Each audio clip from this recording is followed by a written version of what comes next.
I think it has horror moments and horror aspects to it. I mean, you can't really tell the story of a vampire without having some very scary moments, and there are definitely scary moments in the film.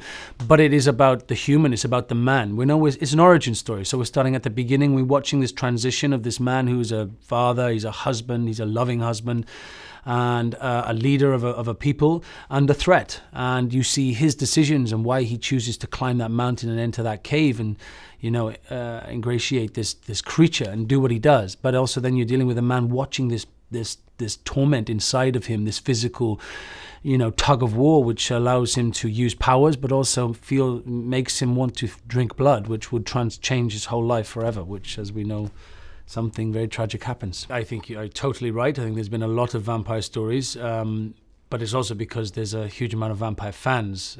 It's an incredibly popular genre. But what I loved about this film is we're targeting the most famous vampire of all, but we're dealing with the birth of this creature, which has never been done before. So we're going back right to the beginning, to the historical figure that triggered and inspired the whole vampire fascination 600 years ago. So that's what defines this story and separates it very clearly from everything else that's been presented to us in the last 10 years, like you said. I met with Gary Shore to talk about the film, and he said to me, at the time I was really looking to do a romance and tell a love story, and when I sat down to meet with him, he told me, you know, there is a classic love story at the heart of this film. And I thought, really? You? Okay.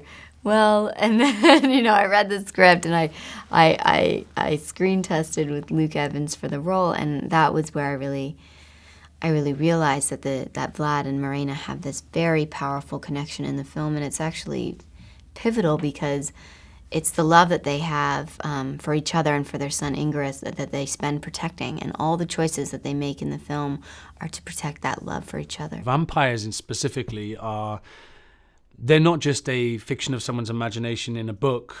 They go back way further than that. And in Eastern Europe, you know, people hang garlic on their doorposts and, you know, sprinkle holy water around graves. And that does still happen. And it's not just a myth, but it's something that people live by and are still scared of. And so it's in the psychosis of lots of people. People deal with these things in very different ways, and vampires are different in each culture. You know, there's different vampires in different parts of the world, and they all have different powers. And so I think it's something that's not going to go away, and it's a very interesting subject matter. It can be very dark at times as well. But we're telling the story of the daddy of all the vampires, which is the exciting part. The world